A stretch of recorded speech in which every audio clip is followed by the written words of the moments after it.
Primary day in West Virginia, not usually an attention-grabbing headline here in Boston, but there are plenty of reasons to watch what happens there tonight. WBC political analyst John Keller joins us now with more. John? Yeah, David, if I told you that a candidate in a GOP primary in an extremely pro-Trump state with a big mining industry was an ex-convict who served time for his role in a fatal mine disaster and was being targeted for defeat by President Trump, well, you'd think that candidate had no hope, right? Well, you would be wrong.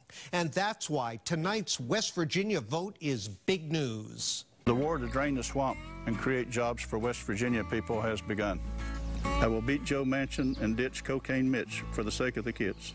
That was not a skit from Saturday Night Live. It's an ad for Don Blankenship, a former coal magnate who served a year in jail after a 2010 explosion at a mine he owned killed 29 miners.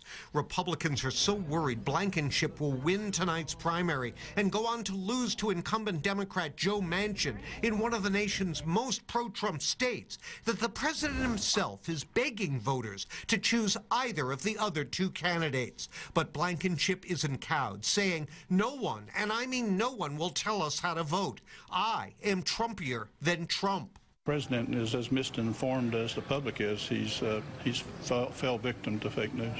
What would a Blankenship victory tell us? Swamp Captain Mitch McConnell has created millions of jobs for China people. It would underscore the appeal of hard right ethnic stereotyping. McConnell's wife was born in Taiwan. And it would suggest that the anti-Washington populist backlash Trump rode to victory is bigger than the president himself and not subject to his control, as we learned when Trump unsuccessfully opposed the nomination, then supported the election of losing Alabama Senate candidate Roy Moore. Now, there is a widespread belief in political circles that Mr. Trump is right. A Blankenship win would pave the way for Manchin's re-election.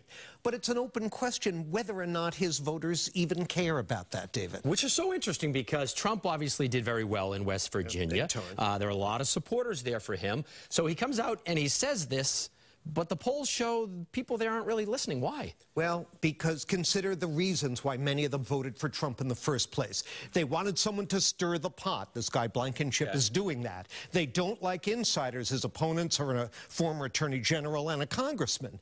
And the bottom line is, the Trump movement in many ways was not about policy or even the individual man. It was about sending a message, and it appears as if voters in West Virginia may send a similar message tonight, much to Mr. Trump's dismay. All right, we'll be watching what happens in West Virginia from here in Boston. John, thank you so much.